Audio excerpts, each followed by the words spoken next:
নমস্কাৰ মই বিংকু মোৰ চেনেল আপোনালোক সকলোকে স্বাগতম জনালোঁ আশা কৰোঁ মোৰ সকলো ফ্ৰেণ্ড ভালে আছে ময়ো ভালে আছোঁ সকলোকে নৱবৰ্ষৰ শুভেচ্ছা থাকিল আজি মই দিনটো আৰম্ভ কৰিছোঁ আৰু আপোনালোকে যদি মোৰ ভিডিঅ' বা ৰেচিপিবোৰ যদি চাই ভাল পায় তেনেহ'লে লাইক এটাও দিব আৰু যদি বেছিকৈ ভাল পায় তেনেহ'লে ফেমিলি আৰু ফ্ৰেণ্ডৰ লগতো শ্বেয়াৰ কৰি দিব আজি ভাবিছোঁ কি কি বনাওঁ সেইবোৰ মই আপোনালোকৰ লগত শ্বেয়াৰ কৰোঁ আৰু আপোনালোকে অলপ বেছিকৈ লাইক কৰিব বলক আৰম্ভ কৰি দিওঁ আজি কি বনাওঁ মোৰ অলপ লাল লাল গাজৰ আছিল মানে অলপ শুকাই যোৱাৰ নিচিনা হৈছে বহুত দিন থোৱা আছিল কিন্তু ফ্ৰিজত আজি ভাবিছোঁ ইয়াৰে মই অলপমান হালোৱা বনাওঁ হালোৱা ৰেচিপিটোতো মই আপোনালোকৰ লগত শ্বেয়াৰ কৰিছোঁ এইভাৱে আৰু শ্বেয়াৰ নকৰোঁ এইটো মানে ইনষ্টাগ্ৰামত দিম আৰু ফেচবুকত দিম আপোনালোকে যদি মোৰ ইনষ্টাগ্ৰাম আৰু যদি ফেচবুকত লাইক কৰা নাই তাতেও ভিডিঅ'বোৰ লাইক কৰিব পাৰে এয়া মোৰ গাজৰ হালোৱা ৰেডি হৈ গ'ল আৰু এনেকুৱাকৈ বনাই থৈ দিলে ঠাণ্ডা দিনত যোনে গেছ হয় অলপ এচামুচ দিলে মানে মিঠাই খোৱা যেন লাগে এয়া ৰেডি গাজৰ হালোৱা ইয়াত মই লৈছোঁ মছৰুমৰ পেকেটটো মই খুলি ল'ম ইয়াত লৈছোঁ এটা বাউল আগতে কিন্তু মই মছৰুমখিনি চাফা কৰি ল'ম গোটেইখিনি মছৰুমেই লৈ লৈছোঁ মছৰুমখিনি ভাল একদম ফ্ৰেছ মছৰুম এয়া মই গোটেইখিনি মছৰুমেই খুলি লৈছোঁ লৈ ইয়াতে লৈছোঁ আটাৰে মছৰুমখিনি চাফা কৰিম তেতিয়া যদি কলা কলা কিবা দাগি থাকে তেতিয়া মছৰুমখিনি ধুনীয়াকৈ চাফা হৈ যায় কলা দাগিটো মানে নোহোৱা হৈ যায় এয়া মই গোটেইখিনি মছৰুমতে লগাই দিছোঁ এনেকুৱাকৈ চাফা কৰিলে কিবা যদি দাগি চাগি থাকে এনেকুৱাকৈ গুচি যায় আটা দিয়াৰ পিছত এয়া ধুনীয়াকৈ গুচি যায় মই গোটেইকেইটা মছৰুমে চাফা কৰি লওঁ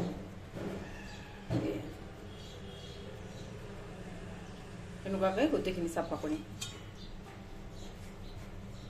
মানে আটা দিয়াৰ লগে লগে চাফা হৈ যায় ওপৰৰ লেয়াৰটো গুচি যায়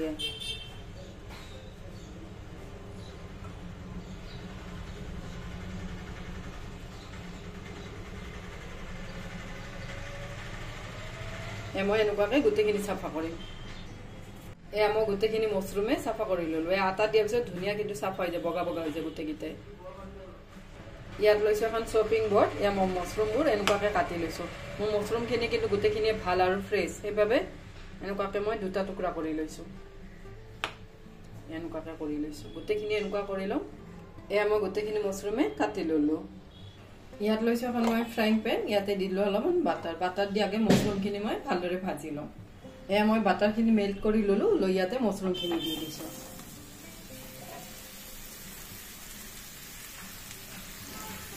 এয়া দি অলপ ভালদৰে লৰাই দিম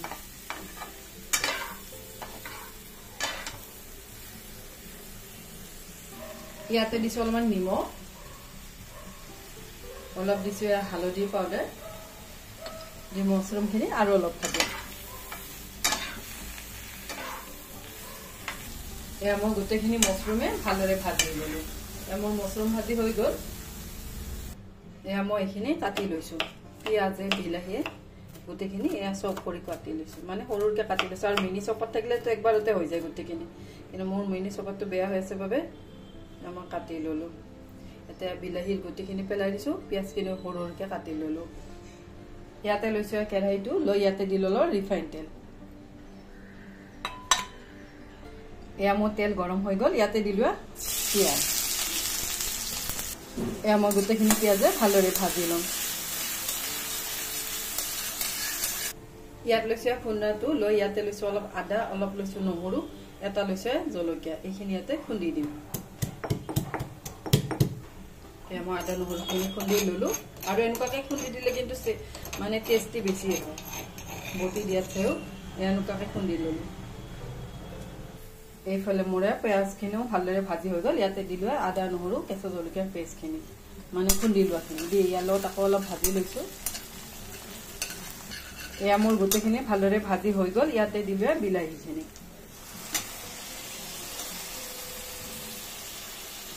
বিলাহীখিনি দিও ভালদৰে ভাজি ল'ম মই গোটেইখিনি ভালদৰে লৰাই দিলোঁ লৰাই ইয়াতে দিছোঁ নিমখ মই কিন্তু মছৰুম ভাজোতে অলপ নিমখ দিছোঁ এইবাৰ অলপ কমকৈ দিছোঁ ইয়াতে দিলোঁ হালধি পাউডাৰ ইয়াতে দিছোঁ অলপমান জিৰা পাউডাৰ অলপ দিছোঁ ধনিয়া পাউডাৰ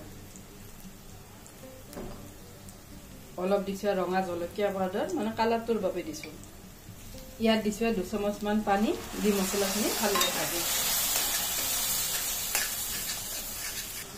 এয়া মই গোটেইখিনি মছলাই ভালদৰে ভাজি ল'লোঁ। ইয়াতে কিন্তু মই বেছিকৈ পানী নিদিওঁ, মানে কম পানীতে বনাম মছৰুম। এয়া গোটেইখিনি ভালদৰে লৰাই দিলোঁ। এয়া মোৰ মছলা ভাজি হৈ গ'ল। ইয়াতে দিলোঁ মই মছৰুমখিনি।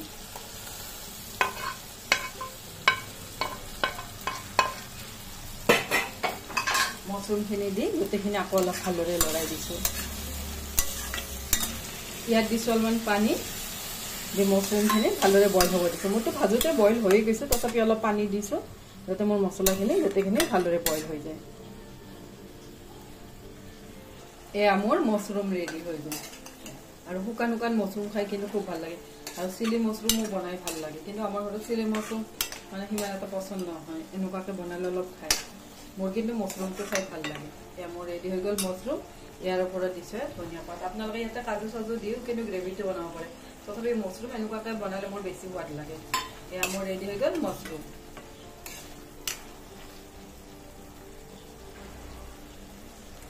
ইয়াত বনালে মচুৰ দালি। মোৰ ল'ৰাটো যিমানে তৰকাৰী খাওঁ তাক অলপ দালি লাগে, এইভাৱে বনালে দালি। এইফালে বনালে মছৰুম। মছৰুমখন কিন্তু এনেকুৱাকৈ খাই খুব টেষ্টি লাগে। আৰু এনেকুৱাকৈ মানে চবেই ভাল নোপোৱা মানুহ কিন্তু ভাল পাব, কিন্তু মোৰ ল'ৰাটোৱে আকৌ মছৰুম তছৰুম সিমান এটা ভাল নাপায়, সি দালি বেছিকৈ ভাল পায়। আৰু ইয়াত বনালোঁ পোলাও, গাজৰ মটৰ। ইয়াত পোলাও অলপ বনালোঁ। এইফালে বনালে চালাড। চালাডত চবখিনি আছে, গাজৰ, বিট, বিলাহী, পিঁয়াজ, জলকীয়া, ধনিয়া পাত আছে। আৰু ঠাণ্ডা দিনত এইটো চালাড মানে খুব ভাল লাগে। ইয়াত দিছোঁ এয়া মছৰুম, এয়া হ'ল পোলাও, এয়া হ'ল দালি, এয়া হ'ল চালাড। এয়া লাঞ্চ ৰেডি হৈ গ'ল। আপোনালোকে যদি মোৰ ভিডিঅ' বা ৰেচিপিবোৰ যদি চাই ভাল পায় তেনেহ'লে লাইক এটাও দিব। মই কিন্তু খুব সহজ সহজ ৰেচিপিবোৰে মই আপোনালোকৰ লগত শ্বেয়াৰ কৰোঁ। আৰু মই যেনেকুৱাকৈ বনাওঁ একদম সহজভাৱে বনাওঁ। আপোনালোকে বনাব জানে, তথাপি মই কেনেকুৱাকৈ বনাওঁ মই সেইবোৰে আপোনালোকৰ লগত শ্বেয়াৰ কৰোঁ। আৰু আপোনালোকে যদি ভিডিঅ'বোৰ চাই ভাল পালে তেনেহ'লে লাইক এটাও দিব। আজিৰ বাবে আহোঁ। থেংক ইউ, বাই।